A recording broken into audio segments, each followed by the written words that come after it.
হত্যাকাণ্ড, খালেদা জিয়াকে সেনানিবাসের বাসা থেকে উচ্ছেদ, শেয়ারবাজার ধস, ইলিয়াস আলীর গুম, শাপলা চত্বর হত্যাকাণ্ড, ভোট ডাকাতি সহ এমন নানা ঘটনাকে কেন্দ্র করে আঁকা হয়েছে গ্রাফিতি।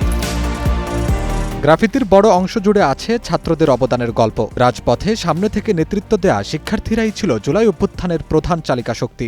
গ্রাফিটি হচ্ছে গিয়ে আমাদের রেভলিউশনের যে প্রতীকটা ছিল, মানে আমরা বলতে পারি যে রেভলিউশনের একটা সাইন ছিল গ্রাফিটিটা। হ্যাঁ, কারণ গ্রাফিটির মাধ্যমেই মানে মানুষ আরও বেশি জাগ্রত হয়েছে। গ্রাফিটির মাধ্যমে হয়তো আমরা যে কথাগুলো সরাসরি শব্দে বেঁধে বলতে পারছিলাম না ওই সময়টাতে, শুধুমাত্র জুলাইয়ের ক্ষেত্রেই না, অন্য যে কোনো আন্দোলনের ক্ষেত্রে সেই সব মানে ভাবনাগুলো তখন যা শব্দ হয়ে উঠতে পারে না, সেটা শিল্পের মধ্যে দিয়ে বেরিয়ে আসে। গ্রাফিতিগুলো সংরক্ষণ করা খুবই জরুরি আমাদের ভবিষ্যৎ প্রজন্মের কাছে একটা প্রেসিডেন্স হয়ে থাকলো। আর হচ্ছে আর কোনো স্বৈরাচার, আর কোনো সরকার যেন স্বৈরাচার হয়ে না উঠতে পারে, সেইটার একটা নিদর্শন থাকবে যে স্বৈরাচারদের পরিণতি কি হয়। জুলাইয়ের অভ্যুত্থানে যারা সামনে ও পেছনে ভূমিকা রেখেছেন তাদের গল্প উঠে এসেছে দেয়ালে, রঙে আর প্রতীকে।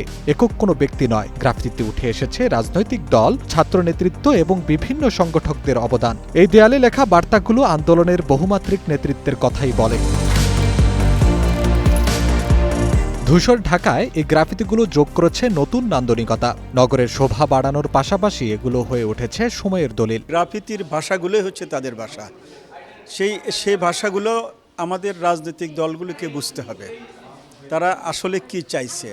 সেটা যদি কেউ বুঝতে ব্যর্থ হয় তাহলে তাদেরকে হতাশ করবে। যারা আগামী দিনের নেতৃত্বে থাকবে তারা আমাদের প্রবীণদেরকে জানিয়ে দিয়েছে আমরা এই ধরনের বাংলাদেশ চাই, তাদের গ্রাফিতির মাধ্যমে, তাদের ডিজাইনের মাধ্যমে। এজন্য এগুলো ঐতিহাসিকভাবে খুবই গুরুত্বপূর্ণ এবং এগুলো সংরক্ষণ করা একান্ত দরকার। দেয়াল থেকে একদিন রং মুছে যাবে, কিন্তু জুলাই গণ অভ্যুত্থানের গল্প থেকে যাবে মানুষের হৃদয়ে, গ্রাফিতির রেখায় রেখায় লেখা ইতিহাস হয়ে, আর ভবিষ্যতের কাছে থেকে যাবে এক জীবন্ত সাক্ষ্য হিসেবে। আফরাদ জামিন, গ্রিন নিউজ, ঢাকা।